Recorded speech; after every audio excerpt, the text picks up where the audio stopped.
O Brasil tem estatais demais. Empresas estatais são ineficientes. Empresa estatal é coisa de comunista.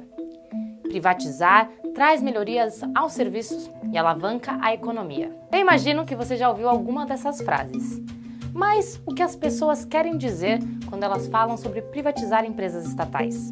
Desde o início do mandato, Jair Bolsonaro e o ministro da Economia, Paulo Guedes, vêm anunciando a venda de várias empresas públicas que pertencem à União. E a venda dessas empresas vai afetar diretamente a sua vida. Afinal, são elas que fornecem serviços e produtos básicos, como luz, gasolina, tratamento de água e esgoto, entre outros. Agora, eu vou falar sobre alguns argumentos de quem defende a privatização de empresas públicas, trazendo exemplos do Brasil e do mundo. Antes disso, para não perder os nossos conteúdos, inscreva-se no canal do YouTube do Brasil de Fato e ative o sininho para ser notificado das novidades. Privatizar uma estatal significa vender uma empresa que pertence ao povo brasileiro para uma instituição privada que pertence a pessoas físicas ou jurídicas. A primeira diferença básica entre uma empresa pública e uma empresa privada está no destino dos lucros. No caso de uma empresa privada, parte do dinheiro enriquece os donos das empresas e outra parte é investida em novos negócios que deverão gerar mais lucro. No caso de uma empresa estatal, os lucros voltam a ser investidos em serviços públicos, em tecnologia e no desenvolvimento do país a longo prazo.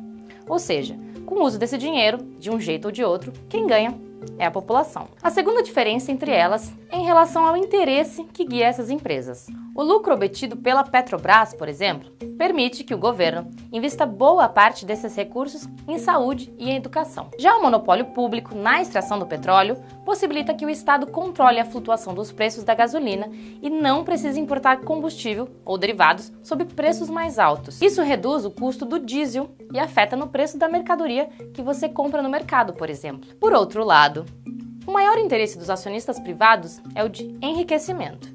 E por isso, muitas vezes, o que pode ser bom para os negócios nem sempre traz benefício às pessoas. Mas, Pamela, as empresas públicas não são eficientes e a competição vai trazer melhorias. Será que isso é verdade mesmo? Quantas vezes você já passou raiva com a sua empresa de telefonia e internet? Somente em 2018, a Anatel registrou 2.900.000 reclamações contra as operadoras telefônicas. E por que eu estou falando isso? Para entender o mau funcionamento das telecomunicações, é preciso voltar a 1998. Naquele ano, o então presidente Fernando Henrique Cardoso também iniciou um audacioso projeto de privatizações, assim como esse de Bolsonaro. Na época, as 12 empresas estatais que compunham a Telebrás foram vendidas por 19 bilhões de reais. O valor parece alto, mas naquele ano, a Telebrás rendeu mais lucro do que a Coca-Cola.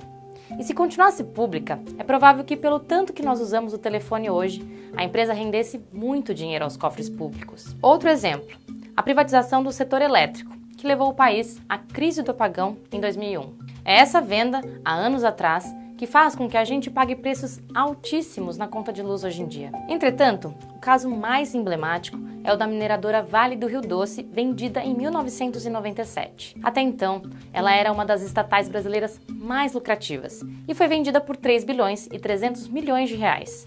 Praticamente a preço de banana, já que somente as suas reservas eram calculadas em mais de 100 bilhões de reais. Hoje a Vale é responsável pelo assassinato de pelo menos 248 pessoas pelo rompimento da barragem do Feijão em Brumadinho e por outros 19 mortos pelo rompimento da barragem do Fundão em Mariana. São milhares de pessoas atingidas, além de denúncias por impactos no solo, contaminação de rios, desmatamento e erosão. Em nosso canal, você pode ver algumas reportagens sobre o assunto. Apesar dessas perdas irreparáveis para a população e para o meio ambiente, há quem defenda a venda das estatais por causa de supostos prejuízos financeiros que elas causam aos cofres públicos. Mas pense bem, você compraria um produto que só fosse te dar prejuízos? Será que as empresas privadas comprariam algum ativo público se não vissem neles uma oportunidade de aumentar as suas taxas de lucro? Em 2016, apenas as estatais federais somavam cerca de 500 bilhões de reais em patrimônio. Somente em 2018, os lucros das empresas públicas alvos da privatização, como a Eletrobras e a Petrobras, cresceram 132%. No ano passado, o valor do lucro das principais empresas federais foi de 74 bilhões de reais. E se a gente pegar um período mais longo, veremos que o potencial lucrativo das empresas estatais é enorme. Entre 2002 e 2016, as empresas públicas federais renderam um total de 200 bilhões e 800 milhões de reais aos cofres públicos. Pensando nisso, faz sentido que o setor privado esteja muito interessado em comprar essas estatais, não é? Na verdade, se engana quem pensa que empresa estatal é coisa ultrapassada ou de comunista. Você sabia, por exemplo, que a Volkswagen é uma empresa estatal controlada pelo governo alemão? E que a Peugeot e a Renault são outras conhecidas como participação do Estado francês? Apesar de dizerem que o Brasil possui estatais demais, com 130 empresas estatais nacionais, o número é baixo em comparação a outros países. A China tem cerca de 150 mil empresas públicas, a Alemanha 15 mil e os Estados Unidos 7 mil. Bom, e por conta dos altos preços e dos maus serviços prestados à população, que muitos países voltaram atrás da privatização de suas empresas. Segundo o Transnational Institute, entre 2000 e 2017, foram quase 900 serviços reestatizados no mundo. 83% dos casos mapeados aconteceram de 2009 em diante. Na Alemanha, nas 2 últimas décadas, 348 empresas voltaram a ser estatais. E ninguém menos que os Estados Unidos reestatizou 150 empresas que haviam sido privatizadas. Aqui no Brasil, a cidade de Itu, em São Paulo, passou por uma reestatização.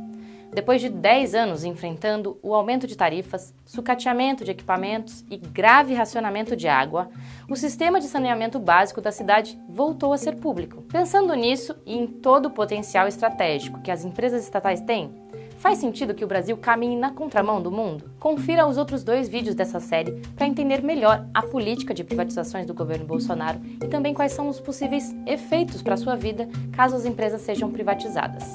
Eu te vejo lá!